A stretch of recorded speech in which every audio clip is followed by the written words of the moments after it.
Welcome back ناظرین. Break پر جانے سے پہلے ہم بات کر رہے تھے اپنا امن کے حوالے سے, گندم سبسڈی کے حوالے سے, عوامی ایکشن کمیٹی کا جو کردار تھا. مولانا صاحب آپ آتے ہیں آپ کے حلقے کی طرف, آپ کے پولیٹیکل مینیفیسٹو کے حوالے سے. آپ حلقہ 1 سے الیکشن کنٹیسٹ کرنے جا رہے ہیں, تو کیا منشور لے کے آپ عوام کے درمیان جا رہے ہیں؟ دیکھیں جی, منشور وہ بناتے ہیں جن کی فزیکل ورکنگ نہیں ہوتی ہے, جن کا عملی کردار نہیں ہوتا ہے. وہ کاغذوں میں جو ہے نا منشور کو لے کے سبز باغ دکھلا کے عوام کو. ہاں, تو میں کہتا ہوں کہ میرا کردار, میری ماضی میرا منشور ہے. بالکل. گلگت بلتستان میں جس حد تک اللہ پاک نے توفیق دی خدمت کرنے کی ہم نے کوشش کی, اور آئندہ بھی ہماری یہی سوچ ہے.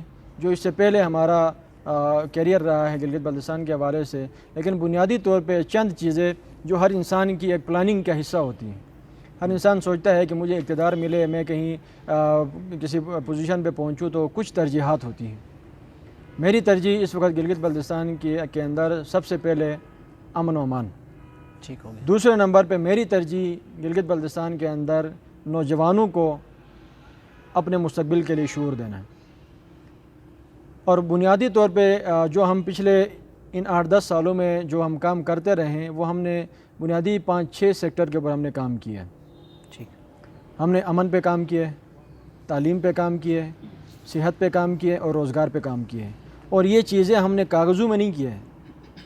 الحمدللہ امن کے حوالے سے ہم نے جو بھی خدمات سر انجام دیے ہیں, جیلیں بھی کاٹی ہیں, معاملات بھی کیے ہیں, فرقہ وارانہ ہم آہنگی کو برقرار رکھنے کے لیے پوری جی بی کا چپا چپا ہم نے چھانا ہے. تو اس پہ ہم نے عملی طور پہ پریکٹیکلی ہم نے کیا ہے. ایجوکیشن کی بات کرتے ہیں. ایجوکیشن کے حوالے سے کشمیر تک جا کے ہم نے یہ کوشش کی ہے کہ ہمارے زیادہ سے زیادہ وہاں جو تعلیمی ادارے ہیں ان کو کوٹا ممکن ہو پورے پاکستان میں چل کے. اور گلگت بلتستان کے حوالے سے جو ہے نا تعلیمی اداروں کے فروغ کے لیے ہم نے کلیدی طور پہ عملی طور پہ کردار ادا کرنے کی کوشش کی ہے. اور تیسرے نمبر پہ جو آپ ہیلتھ کی بات کرتے ہیں, 2013 سے لے کے آج کے دن تک, جب گلگت بلتستان کے اندر 2013 میں جس بندے کے پاس جیب میں 500 روپے نہ ہو وہ ہاسپٹل نہیں جا سکتا تھا. کیوں؟ آپ گیٹ سے داخل ہوتے تو 20 روپے اس نے پرچی کا لینا تھا, 60 روپے اس نے الٹراساؤنڈ کا لینا تھا, 100 روپے اس نے ڈاکٹر فیس کا لینا تھا. یہ ساری چیزیں مل ملا کے کوئی 500 کا نوٹ جس کی بندے کے غریب کے جیب میں نہ ہو وہ ہاسپٹل نہیں جا سکتا تھا, گورنمنٹ ہاسپٹل. اور الحمدللہ ہماری ہی تحریک جب پچھلے اس کی پیپلز پارٹی کی حکومت تھی آخری میں, اس وقت ہماری اس تحریک کے بدولت آج جو ہے نا قانونی طور پہ 5 روپے کا سکہ ٹوٹل فیس ہے, انٹری فیس ہے. اس کے علاوہ کسی قسم کے چارجز کسی گورنمنٹ ہاسپٹل میں قانونی طور پہ یہ لوگ نہیں لے سکتے, جس پہ ہم نے الحمدللہ عوام کو ریلیف دینے کی کوشش کی ہے. اس کے بعد آگے جب جاتے ہیں روزگار کے حوالے سے, اس وقت گلگت بلتستان میں روزگار کے حوالے سے جو عوامی ایکشن کمیٹی کا کردار رہا ہے کہ ہم نے کھل کے میدان میں ملازمین کے ساتھ جس حد تک ہم نے جو کچھ اداروں کو ہم نے فوکس کیا, جن میں سے آپ مثال لے لیں جی بی کونسل, یہ ہمارا قومی ادارہ ہے. سپریم اپیلیٹ کورٹ ہمارا قومی ادارہ ہے. ناٹکو یہ ہمارا قومی ادارہ ہے. ان اداروں کو ہم نے فوکس کیا اس لیے کہ اس ادارے کے اندر تو غیر مقامی کسی ایک فرد کا بھی ہونا غیر قانونی, غیر جمہوری, غیر اخلاقی عمل ہے. اور رہی بات دوسرے جو ہمارے فیڈرل جو پوسٹ ہیں, دیگر جو وفاقی محکمے ہیں, ان کے اندر بھی ہم نے جب محسوس کیا گلگت بلتستان کے اندر گلگت بلتستان کے ساتھ زیادتی ہو رہی تھی, اس پہ بھی الحمدللہ ہماری جدوجہد اس قدر ہوئی ہے. آج کچھ ایسے اہم پوسٹ, ایسے اہم سیکٹریز لیول کے پوسٹ جہاں گلگت بلتستان کے لوکل ڈومیسائل ہولڈر کو برداشت نہیں کیا جاتا تھا, آج الحمدللہ میں گنواؤں گا نہیں, ایسے بے تحاشا آپ کو پوسٹ ملیں گے جہاں گلگت بلتستان کے آپ کے سن آف سائل بیٹھے ہوئے اپنی خدمات سر انجام دے رہے ہیں. تو ہم مزید ہمارا ڈیمانڈ یہ ہوتا ہے کہ گلگت بلتستان کے اندر بھائی دیکھیں, آپ کسی بھی معاملے میں گلگت بلتستان کو جب آپ جوڑتے ہیں, گنتے ہیں, نتھی کرتے ہیں تو آپ کشمیر کے ساتھ کرتے ہیں. تو ہم نے ان کو یہ کہا کہ بھائی ٹھیک ہے, اگر ہمارا سسٹم کسی بھی حوالے سے کشمیر کے ساتھ ہے تو بیوروکریسی میں بھی ہمارا فارمولہ کشمیر طرز کا ہونا چاہیے, جہاں جو ریاستی امور کے علاوہ جو 3-4 ہمارے جو اہم عہدے ہیں جو جس طرح کشمیر کے اندر ہے, اکاؤنٹنٹ جنرل اور جو نا چیف سیکرٹری اور یہ جو آئی جی پی وغیرہ ہیں, ان کے علاوہ باقی آپ جی بی کو اوپن کریں. چونکہ گلگت بلتستان کے اندر میں سمجھتا ہوں اس وقت کوئی پرائیویٹ سیکٹر نہیں ہے, پرائیویٹ انڈسٹریل کوئی زون یہاں پر نہیں ہے. نہ ہونے کی وجہ سے ہمارا ٹوٹل جو فوکس ہے وہ گورنمنٹ جابز ہے. اب اس میں ہمارے جو ہے نا آپ دیکھ رہے ہیں کہ ہزاروں لاکھوں ڈگری بردار نوجوان ہمارے خوار ہو رہے ہیں, بے روزگار ہیں. اب ظاہر ہے دیکھو بے روزگاری کی آپ کی شرح بڑھتی جائے گی تو کل تک تو ہمارے یہاں فرقہ وارانہ ماحول تھا، مذہب کے بنیادوں پہ قتل و غارت تھی۔ اگر یہ سلسلہ اگر مزید اس طرح ہمارے نوجوان بے روزگار ہوتے رہے تو معیشت کے لیے ایک دوسرے کو ماریں گے، معیشت کے حوالے سے یہاں پہ قتل و غارت ہوگی۔ تو ہم سمجھتے ہیں گلگت بلتستان کو اپنے پیروں پہ کھڑا کرنے کے لیے، اور اس پہ الحمدللہ ہم نے عملی طور پہ صرف یہ نہیں کہ ہم نے گورنمنٹ سیکٹر کے اوپر ہم نے محنت کی، ہم نے جو ہمارے لوکل ادارے ہیں، اب جی بی کونسل کا میں نے آپ کو مثال دیا، جی بی کونسل کے اندر 4 سے 5 ہمارے جی بی کے ڈومیسائل ہولڈر ہیں، باقی غیر ڈومیسائل ہولڈر وہاں پر بیٹھے ہوئے ہیں۔ آپ سپریم اپیلیٹ کورٹ کی مثال لے لیں، سپریم اپیلیٹ کورٹ کے اندر آپ کی 40 سے 45 ملازم غیر جو ہے نا ڈومیسائل ہولڈر ہیں، فیڈرل کے ہیں۔ اب ناٹکو کی مثال لے لیں، ناٹکو کو جو ہے نا آج ہمارے ان اداروں نے جو ہے نا تباہی کے دہانے پہ پہنچایا ہوا۔ یہ ہمارے قومی ادارے ہیں، اگر ان کے اوپر گورنمنٹ توجہ دے تو میں سمجھتا ہوں اس میں ہزاروں روزگار کے مواقع میسر آ سکتے ہیں۔ اس سے ہٹ کے بھی ہم نے پرائیویٹ سیکٹر بھی ہم نے جو ہے نا پورے پاکستان گھوم پھر کے، کشمیر تک گھوم پھر کے ہم نے انویسٹرز کو یہاں لانے کی کوشش کی ہے۔ اب اس وقت بھی ہمارے ہم نے ایک ایسا آئل اینڈ گیس کے اوپر ہم نے کچھ دوستوں کو جب ہم نے موٹیویٹ کیا، وہ یہاں آئے، ان کا ایک پلانٹ نگر میں لگ رہا ہے، ایک پلانٹ بلتستان میں لگ رہا ہے۔ اب یقینی طور پہ جب یہ 2 پلانٹ لگیں گے تو لامحالہ 200-400 ملازمتیں تو میسر ہوں گی۔ تو عملی طور پہ ہمارا جو منشور تھا وہ ہم نے گلگت بلتستان کی خوشحالی کے اوپر ہم نے فوکس کیا ہے، چاہے وہ خوشحالی کسی بھی بنیاد پہ ہو، کسی بھی سیکٹر سے وابستگی ہو۔ ہماری کوشش یہ رہی ہے کہ چونکہ اس سے پہلے ہم نے یہ دیکھا ہے کہ نوجوانوں کو ہماری پولیٹیکل جماعتوں نے سی ڈی بنایا ہوا ہے، نوجوانوں کو ان کے کاندھے پہ ہمارے جو ہے نا ان کو ووٹر سپورٹر ان کو جو ہے نا نعروں کے لیے استعمال کر کے ہمارے نوجوانوں نے اپنے مفادات حاصل کیے ہیں۔ لیکن میری ذاتی کوشش یہ ہے کہ میں نوجوانوں کو آگے لانا چاہتا ہوں، میں نوجوانوں کو نئی سوچ کے ساتھ آگے لانا چاہتا ہوں، کیونکہ ہماری جو پرانی سوچ جو ہمارے حکمرانوں کے اندر، ہمارے وفاقی اور مذہبی پارٹیوں کے اندر جو موجود ہے، یہ ہماری سوچ ہمارے مستقبل کی نمائندگی ترجمانی نہیں کر سکتی۔ اپنے بہتر مستقبل کے لیے بہتر سوچ کو لانا ہے، اور وہ بہتر سوچ میں سمجھتا ہوں ہمارے آج کے نوجوان میں وہ سوچ موجود ہے، تعلیم یافتہ بھی ہے، معاشرے کو دیکھا ہوا بھی ہے، دنیا میں جو ہے نا چلت پھر رکھنے والے ہمارے نوجوان ہیں۔ اس طرح کے ہمارے نوجوان جب آگے آئیں گے تو میں سمجھتا ہوں نہ صرف ہمارے لیے عوامی ایکشن کمیٹی کے لیے بلکہ وہ پورے گلگت بلتستان کے لیے ایک نمائندے کی حیثیت سے کام کر سکتے ہیں۔ ٹھیک مولانا صاحب، جیسا کہ آپ نے کہا کہ آپ کی ترجیحات کے اندر اپنا یوتھ کو روزگار دینے کے حوالے سے جو ہے وہ ایک انیشیٹو لینا ہے۔ آنے والے ہم سمجھتے ہیں کہ آنے والے 5-10 سالوں میں گورنمنٹ سیکٹر کے اندر جابس اپرچونٹیز کا جو ہے وہ اس میں ہمیں کوئی فیوچر نظر نہیں آ رہا ہے۔ اس میں ایک یہ چیز جاننا چاہتا ہوں، اسلامک جو کنسیپٹ ہے، آپ مولانا بھی ہیں، حضور پاک کی حدیث مبارکہ ہے کہ کاروبار کے اندر 9% بچت ہے۔ تو ہمارے نوجوان کو آپ نے اسی کنٹیکس میں آپ نے میسیج دینا ہے کہ وہ کس طرح جو ہے وہ ہم ہر بندہ اپنا گورنمنٹ جاب کے لیے ہم اپلائی کرتے ہیں، اس میں تو ہمیں کوئی مستقبل بھی نظر نہیں آ رہا ہے، اور کتنے لوگوں کو گورنمنٹ جابس ملیں گی۔ اس کے الٹرنیٹ ہمارے نوجوانوں کو آپ موٹیویٹ کرنے کے لیے کیا آپ میسیج دیں گے اسلامک یہ احادیث کی اس میں کنٹیکس میں کہ 9% جو ہے وہ اپنا بزنس کے اندر بچت ہے، تو ہم اس کاروبار کی طرف کیوں نہیں توجہ دیتے ہیں؟ بالکل جی، آپ کی بات درست ہے۔ حدیث کا مفہوم ہے کہ اللہ پاک نے رزق کے 10 حصے رکھے ہوئے ہیں دنیا کے اندر، اور 10 حصوں میں سے 9 حصے اللہ پاک نے تجارت میں رکھے ہیں، کاروبار میں رکھے ہیں، اور باقی 1 حصہ آپ کی ملازمات، آپ کے دیگر معاملات اس کے اندر پھیلا ہوا ہے۔ تو یقینی طور پہ ہمیں آج کاروبار کی طرف جانا چاہیے، آج ہمارے نوجوانوں کو چاہیے، اور میں سمجھتا ہوں اس وقت ہمارے نوجوانوں میں یہ سوچ کہیں کسی حد تک آ بھی چکی ہے، پر اس سے پہلے اگر اصل سوچ جو ہے نا منتقل ہوتی ہے، کیونکہ کسی کی سوچ اپنی ذات سے بہت کم لوگ ہوتے ہیں جو سوچتے ہیں، جو اپنی سوچ کو بیس بنا کے آگے بڑھتے ہیں۔ ہمارا معاشرہ یہ تھا کہ ہم سوچ بھی اڈاپٹ کرتے ہیں، ہم پالیسی بھی لوگوں سے لیتے ہیں، ہم جو ہے نا آئیڈیاز بھی لوگوں سے ہی لیتے ہیں، جس کی وجہ سے ہم اگر چڑھتے بھی ہیں تو کسی کے حق میں استعمال ہوتے ہیں، گرتے بھی ہیں تو کسی کے مفاد میں استعمال ہوتے ہیں۔ تو آج ہمیں یہ چاہیے کہ اس وقت میں سمجھتا ہوں کہ یقینی طور پہ آپ دیکھیں گلگت بلتستان کو پورے پاکستان سے اگر آپ کمپیئر کریں تو سب سے زیادہ ریشیو ملازمتوں کا یہاں پہ ہے، 25% ہے، 25% دیکھیں نا۔ اب بلوچستان سب سے پسماندہ ترین صوبہ پاکستان کا ہے، وہاں جو ہے نا 8 سے 9% آپ کی شرح ہے سرکاری ملازمتوں کی، جبکہ گلگت بلتستان کے اندر 24% کراس ہے۔ تو کہنے کا مقصد یہ ہے کہ گورنمنٹ آپ کو جاب دے کے، گھر بٹھا کے تنخواہیں دے کے، یہ ممکن نہیں ہے، بالکل، اور آگے بھی ہمیں نظر نہیں آ رہا ہے، ممکن ہی نہیں ہے نا۔ اب اس کے لیے آپ نے خود سے آگے بڑھنا ہے، اب خود سے آگے بڑھنے اور دوسری میں آپ کو ایک بات بتاؤں، اس میں فیڈرل گورنمنٹ کی بھی کہیں نہ کہیں ہم خوش ہوتے ہیں کہ فیڈرل گورنمنٹ نے ہمیں 25% ملازمتیں دی ہیں۔ میں سمجھتا ہوں یہ ہمارے ساتھ ہمدردی نہیں بدنیتی ہے۔ وہ کیسے؟ وہ اس لیے کہ اگر گورنمنٹ ہمیں پرائیویٹ سیکٹر دیتی، بجائے ہمیں گورنمنٹ ملازمتیں دینے کی ہمیں انڈسٹری دیتی، ہمیں یہاں پر پاور کے اوپر جو ہے نا انویسٹمنٹ ہوتی، ہمارے یہاں ٹورزم کے اوپر انویسٹمنٹ ہوتی، تو ہمارے نوجوان کیوں گورنمنٹ کے پیچھے پڑتے ہیں؟ ہمارے نوجوانوں کو جو متبادل راستہ ملتا تو وہ اس کی طرف اپنی ترجیحات بناتے۔ آج دیکھیں نا، ہمارے تعلیمی اداروں کے معیار کو دیکھیں، ہماری سوچ کو دیکھیں۔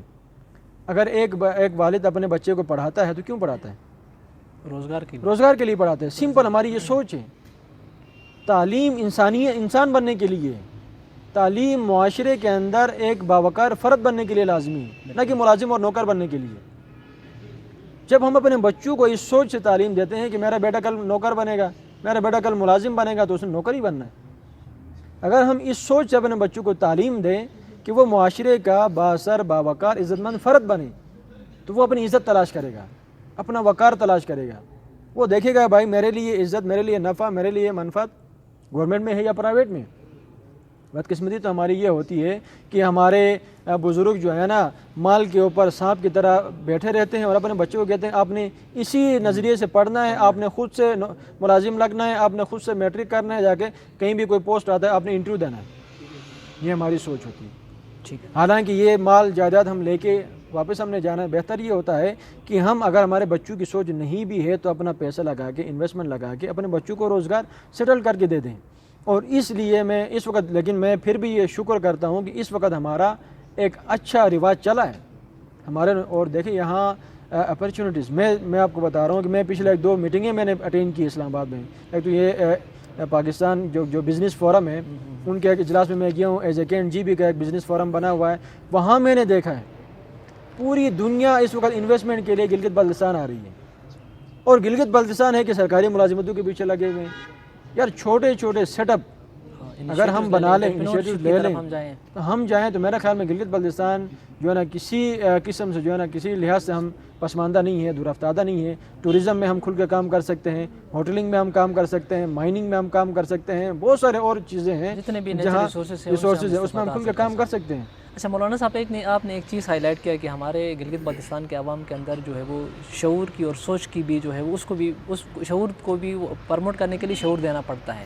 بہادر بھی ہیں، جفاکش بھی ہیں، لیکن ساتھ ساتھ کہا جاتا ہے کہ گلگت بلتستان کے لوگ جو ہے وہ تھوڑا ذہنی طور پہ جو ہے وہ، یا ہم یہ ذہنی غلامی ہم کہہ سکتے ہیں۔ اس حوالے سے آپ کی کیا ایکسپیرینس ہے، آپ کیا سمجھتے ہیں؟ اس سے ہم کیسے اپنے علاقے کو، اپنے لوگوں کو جو ہے وہ آگے لے کے جا سکتے ہیں؟ دیکھیں، ذہنی غلامی یا بے شعوری اس وقت کہا جا سکتا ہے جب آپ کے پاس متبادل آپشنز نہ ہوں۔ یعنی انسان غلام کب بنتا ہے؟ غلام اس وقت بنتا ہے جب اس کے پاس آزادی کے راستے نہ ہوں۔ ٹھیک ہے، کوئی آپشن نہیں ہو، آپشن نہ ہو۔ انسان کے پاس آپشن موجود ہو تو وہ خود سے غلامی کی طرف تو نہیں جاتا ہے۔ ہمارے لیے وفاقی حکومتوں کی جانب سے آپشنز نہیں رکھے گئے۔ ہمیں ایک راستہ بتایا گیا ہے کہ آپ نے گلگت سے گزرنا ہے، براستہ ہزارہ کوہستان آپ نے اسلام آباد پہنچنا ہے، دوسرا راستہ نہیں ہے آپ کے پاس۔ تو جس کی وجہ سے آج ہماری سیاسی ترجیحات، آج ہماری معاشی ترجیحات، آج ہماری معاشرتی ترجیحات، ہر لحاظ ایون کہ مذہبی ترجیحات بھی آج ہماری اسلام آباد سے جڑی ہوئی ہیں۔ بالکل ایسا ہی، جس کی وجہ سے ہمارا ٹوٹل فوکس، ٹوٹل نظریہ ہمارا اسلام آباد ہے۔ وہاں سے مذہبی حکم نامہ کیا آتا ہے، سیاسی حکم نامہ کیا آتا ہے، معاشی حکم نامہ کیا آتا ہے، ہم نے اپنی ٹوٹل فوکس وہاں جب کی ہوئی ہے تو ہم ظاہر ہے آٹومیٹک غلامی کی طرف جا رہے ہیں۔ اور اس پہ میں سمجھتا ہوں کہ ہم لوگوں کو بلیم نہیں کر سکتے ہیں۔ ہماری لیڈرشپ، ہماری قیادت کا کردار اس میں دوگلا پن رہا ہے۔ ہماری لیڈرشپ میں نااہلی تو وہ الفاظ نہیں کروں گا، ہمارے بزرگ ہیں، لیکن وہ کمزوری ضرور رہی ہے۔ وہ کمزوری رہی ہے جنہوں نے گلگت بلتستان کے مستقبل کو اپنی پارٹی کے منشور میں دیکھا ہے، بالکل ایسا ہی، پارٹی بیس پہ جی بی کو چلانے کی کوشش کی ہے۔ جتنی بھی وفاقی پارٹی، مجھے بتائیں جو بھی وفاقی پارٹیاں یہاں گلگت بلتستان میں اقتدار میں رہی ہیں، عوام کے لیے انہوں نے کیا کیا؟ جو بھی پارٹی آئی ہے اس نے گلگت بلتستان کے لوگوں کو اپنے فورم سے عوامی سہولتکار بنانے کی کوشش کی ہے۔ وفاقی ایجنڈے کی تکمیل کے لیے گلگت بلتستان کو استعمال کیا جاتا رہا ہے، اور آج بھی وہی سوچ موجود ہے۔ اس کی واضح مثال آپ کے سامنے ہے نا۔ فیڈرل میں جس کسی پارٹی کی حکومت آتی ہے تو یہاں گلگت بلتستان میں وہ ٹرک کی بتی جلنا شروع ہو جاتی ہے جس کے پیچھے لوگوں کو چلایا جاتا ہے کہ بھائی دو فیڈرل میں اس کی حکومت ہے، اس کی حکومت میں جڑیں گے تو آپ کو یہ معاملات ملیں گے۔ مجبوری غلامی کا بیسک جو کانسیپٹ یہاں سے شروع ہو جاتا ہے۔ تو اس کے لیے ہم یہ چاہتے ہیں کہ بھائی سب سے پہلے ہم نے اس سلسلے کو ترک کرنا ہے، جو ہمارا راستہ ہے یا جو ہمارا راستہ ہے۔ میں عموماً یہ میں کہا کرتا ہوں کہ یہ آپ کا شارع کراکرم یہ 64 میں اس کا کام شروع ہوا نا، 64 میں شروع ہوا، جا کے 78 میں جا کے اس کا 70s میں، ہاں اس کا جو ہے نا وہ یہ مکمل ہوا۔ اس سے پہلے ہمارا راستہ کیا تھا؟ راستہ کشمیر تھا، استور براستہ مظفر آباد، یہ ہمارا وہ سارا سلسلہ تھا۔ آج وہ راستہ بند کیوں ہے؟ آج دیکھیں میں یہ بات کہیں اور کی طرف جا رہی، میں بتانا اس لیے ضروری سمجھتا ہوں کہ ہمیں ہماری ذہنیت کو محدود کرنے کے لیے ہمیں ایک راستہ لگایا گیا۔ اگر ہمارا راستہ جانا اسلام آباد سے آنا مظفر آباد سے ہوتا تو دروازے کھل جاتے۔ ہم یہاں بھی دیکھتے وہاں بھی دیکھتے، جہاں ہمیں سہولت ملتی ہے وہاں سے ہم اپنے معاملات کو آگے بڑھاتے ہیں۔ دیکھو نا 64 کے بعد جب یہ آپ کا 78 کے بعد یہ آپ کا یہ کراکرم بنا تو وہ بند ہو گیا، اور آج ہمیں یہ کہا جاتا ہے بھائی آپ کشمیر کا حصہ ہیں، آپ کشمیر کے ساتھ جڑے ہوئے ہیں۔ یار کوئی خطہ کسی کے ساتھ جڑتا ہے تو دو بنیادوں پہ جڑتا ہے، ایک اس خطے کے ساتھ نظریاتی ہم آہنگی ذہنی ہم آہنگی ہوتی ہے، دوسرا زمینی روابط ہوتے ہیں۔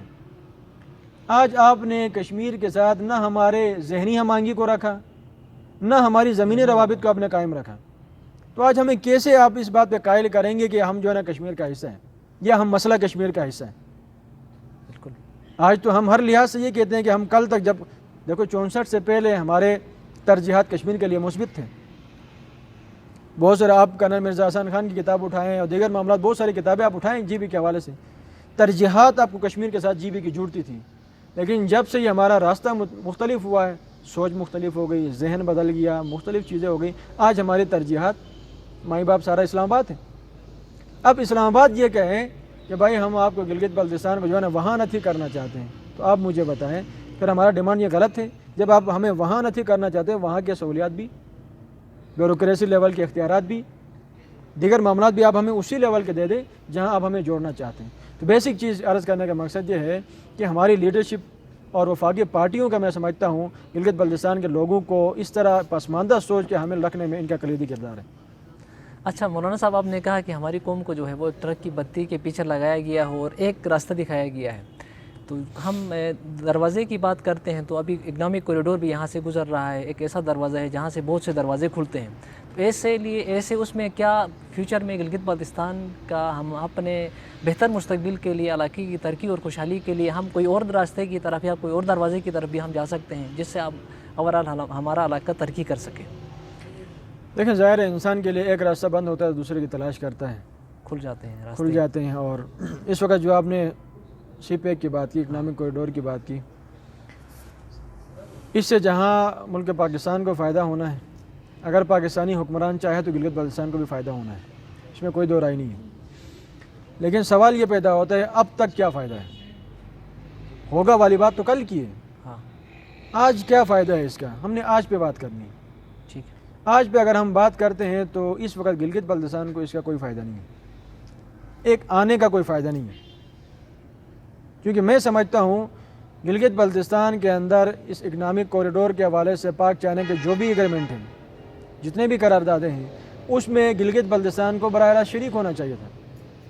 آج اگر آپ کے پارلیمنٹ میں، آپ کے جو ہے نا سینٹ میں بات کی جاتی ہے کہ گلگت بلتستان کو ہم صوبہ بنا رہے ہیں، تو آپ کیا سمجھتے ہیں؟ وہ عوام کے لیے؟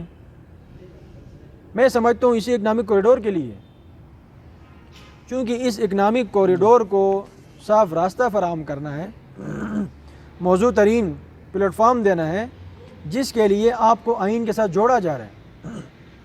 آپ کو اس آئین میں لایا نہیں جا رہا ہے، جوڑا جا رہا ہے آپ کو، تاکہ اس جوڑ کے ذریعے سے جو چیزیں غیر قانونی طور پہ لے جانے کی کوشش کی جا رہی ہے وہ آئینی قانونی طور پہ لے جایا جا سکے۔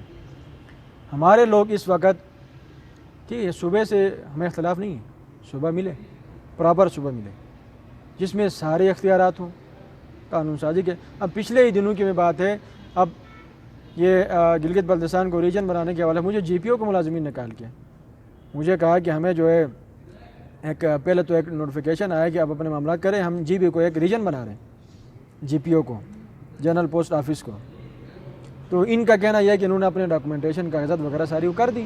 اب پچھلا جو نوٹیفیکیشن ہے ان کو مظفر آباد ریجن کے ساتھ جوڑ دیا. ہاں بھائی آپ صوبہ بنا رہے ہو تو ہمیں وہاں کیوں جوڑ رہے ہو؟ صوبہ بننے جا رہا ہے نا تو جوڑ دو پاکستان کے ساتھ، یا پھر ہم اپنا ایک ریجن بنا دو. صوبہ ہے، صوبے کے اپنے معاملات ہونے چاہیے. اب آپ آ جائیں، صوبہ بنتا ہے آپ کی گلگت بلتستان کے اندر سپریم اپیلیٹ کورٹ، آپ کا جی بی کونسل، مجھے بتائیں آپ کے کون سا ایسا صوبہ ہے جس کے اندر 2 سینٹ موجود ہو؟ G B council G B کا سینٹ ہے ایک حساب سے، اور آپ کا سپریم اپیلیٹ کورٹ آپ کا سپریم کورٹ ہے. کیا صوبے کے اندر کوئی سپریم کورٹ ہو سکتا ہے؟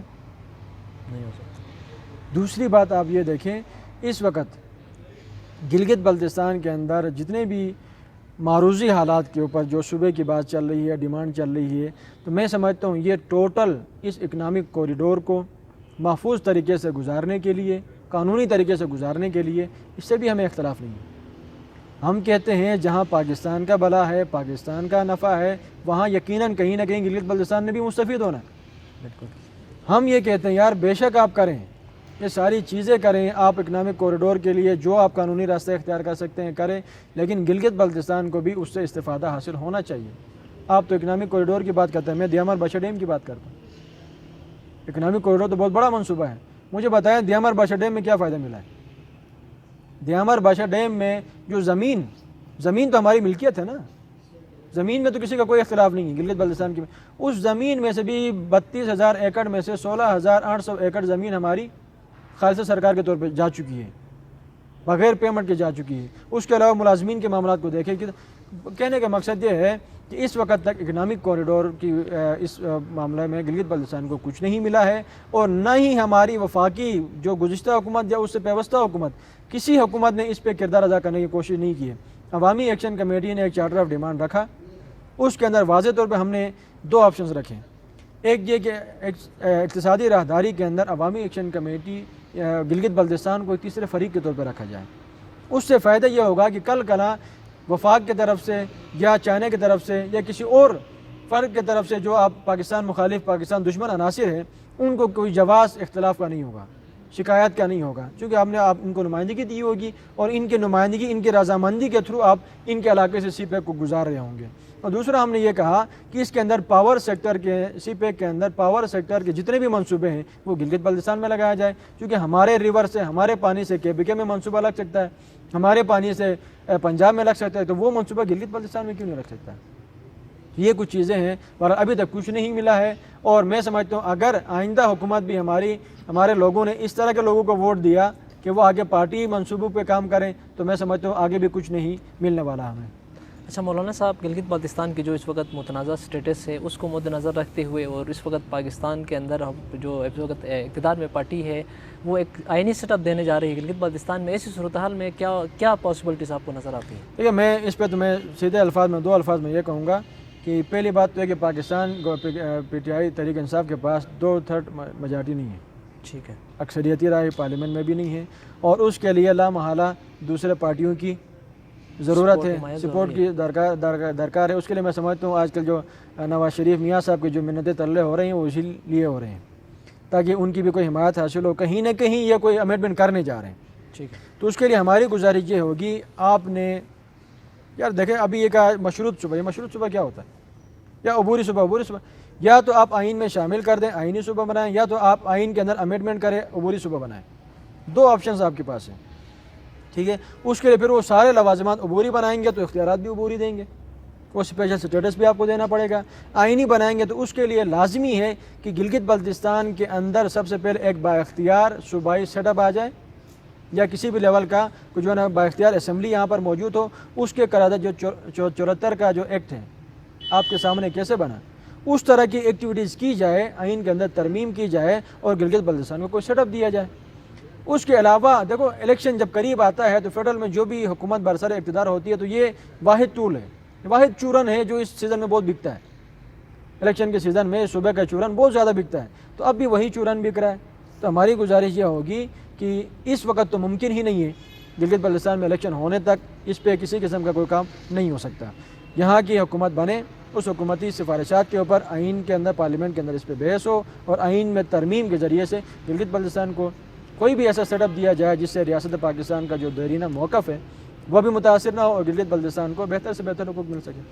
مولانا صاحب سوالات کافی ہیں لیکن ہمارے پاس وقت کی کمی ہے، لاسٹ میں آپ عوام کو اور گلگت بلتستان کے یوتھ کو اور اپنے حلقے کے عوام کو کیا میسیج دینا چاہیں گے؟ میں سب سے پہلے میں ہمیشہ یہی باتیں کرتا آیا ہوں، جلسوں میں بھی یہ باتیں کرتا آیا ہوں، فورمز پہ بھی یہ بات میں نے کی ہوئی ہے کہ گلگت بلتستان کے لوگ جب تک ان جماعتوں کے خول سے نہیں نکلیں گے، فرقہ واریت کے بندھن سے نہیں نکلیں گے، جب علاقائیت لسانیت کے تعصب سے نہیں نکلیں گے تو وہ اپنی پسماندگی کو اپنا مقدر سمجھیں۔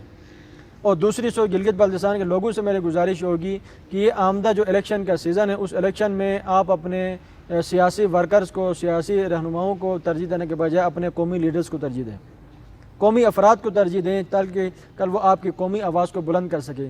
دوسری بات میری اپنی قوم سے بالخصوص نوجوانوں سے یہ ہوگی کہ آپ جس بھی بندے کو ووٹ دے رہے ہیں اس سے روڈ کا مطالبہ نہ کریں، اس سے ٹوٹی نالی جو ہے نا اپنی گلی کلوٹ کا مطالبہ نہ کریں، آپ اس سے اپنی شناخت کا مطالبہ کریں، اپنے کیریئر کا مطالبہ کریں اور جو کینڈیڈیٹ آپ سے آ رہا ہے اس کی ماضی کا حساب لیں۔ ہمارے یہاں ہر بندہ جو میری طرح منہ اٹھا کے چلا آتا ہے اس کو ہمت اگر ملی ہے تو عوام کی وجہ سے ملے، بالکل، کیونکہ کبھی کوئی بندہ لاٹری کے بنیاد پہ آتا ہے، کوئی بندہ قومیت کے بنیاد پہ آتا ہے، کوئی بندہ مذہب کی بنیاد پہ آتا ہے، وہ آنے کے بعد پھر اس کی ترجیحات بھی وہی ہو جاتی ہیں۔ اگر ہم محاسبہ کریں، احتساب کریں، جو بندہ جو پارٹی ہمارے پاس آتی ہے ہم اس سے ایک سوال تو کریں کہ بھائی ہم نے آپ کو اس بنیاد پہ ووٹ دیا تھا، آپ کتنے پورے اترے۔ تو میرے خیال میں دوسری بات میں عوام سے گزارش یہ کہ عمومی طور پہ جو ہمیں دیکھنے کو ملا ہے کہ گلگت بلتستان کے اندر سیاستدانوں کی وجہ سے، پارٹی پولیٹیکل جو نا اثر رسوخ کی وجہ سے ہمارے لوگ اپنے رشتہ داریوں کو توڑ بیٹھتے ہیں، خاندانوں میں تنازع پیدا کر بیٹھتے ہیں۔ بھائی اگر میں بھی ہوں تو ہم سیاستدانوں نے تو الیکشن میں اسمبلی میں جا کے ایک ہونا ہے، ایک پلیٹ میں کھانا ہے، ایک سیٹ پہ ہم نے بیٹھنا ہے، ایک فورم پہ ہم نے بیٹھنا ہے، آپ آپس میں کیوں لڑ رہے ہیں؟ لہٰذا لوگوں سے ہماری گزارش یہ ہے کہ سیاست کو سیاست کے حد تک رکھا جائے۔ ہمارے یہاں فرقہ وارانہ یا اس ماحول کے اندر تشدد آتا ہے تو اس وجہ سے آتا ہے کہ ہم کسی کینڈیڈیٹ کو لے کے اس حد تک آگے بڑھ جاتے ہیں تو رشتہ داریاں بھی ختم ہو جاتی ہیں، تعلق داریاں بھی، لحاظ ملاحظہ بھی، محلہ داری بھی ختم ہو جاتی ہیں، جس کی وجہ سے ہمارے معاشرے میں بگاڑ پیدا ہوتا ہے۔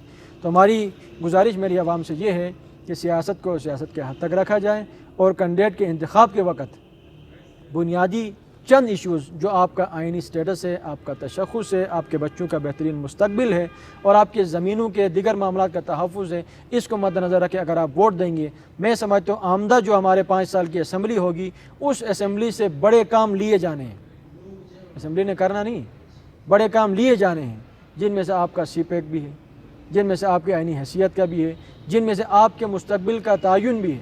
اگر ہم ایسے افراد کو ہی سلیکٹ کریں جو یس سر نو سر میں سر ہلاتے رہیں تو میرے خیال میں ہمارا مستقبل تاریخ سے تاریخ ہوتا جائے گا۔ اگر ہم آمدہ 5 سالوں کے لیے ایسے افراد کو لائیں جن میں قومی سوچ موجود ہے، باہمی رواداری موجود ہے، تو کل میں سمجھتا ہوں اگلے 5 سالوں میں ہمیں اس کے نتائج بھی ملیں گے اور آمدہ ہمارا جو مستقبل ہو وہ بھی انشاءاللہ خوشگوار اور بہترین گزرے گا۔ بہت بہت شکریہ مولانا صاحب، آپ نے ہمیں ٹائم دے دیا۔ ناظرین، لاسٹ میں اس پیغام کے ساتھ کہ سیاست کو سیاست سمجھیں، الیکشنز کے دنوں میں جا کے آپ اپنے ووٹ کو ضمیر کی آواز سمجھ کے اہل اور کمپیٹنٹ بندے کو آپ ووٹ دے دیں جو آپ کے مسائل آپ کے ڈور اسٹیپ پہ حل کر سکتے ہوں۔ جیسا کہ مولانا صاحب نے کہا کہ آپ جو ہے وہ کلوٹ اور گلی کا جو ہے وہ مطالبہ نہیں کریں بلکہ اپنی شناخت کو اور اپنے جو ہے وہ پہچان کے حوالے سے آپ اپنی جدوجہد کو جاری رکھیں۔ اسی کے ساتھ اپنے میزبان سمر عباس قذافی کو اجازت دیں۔ خدا حافظ۔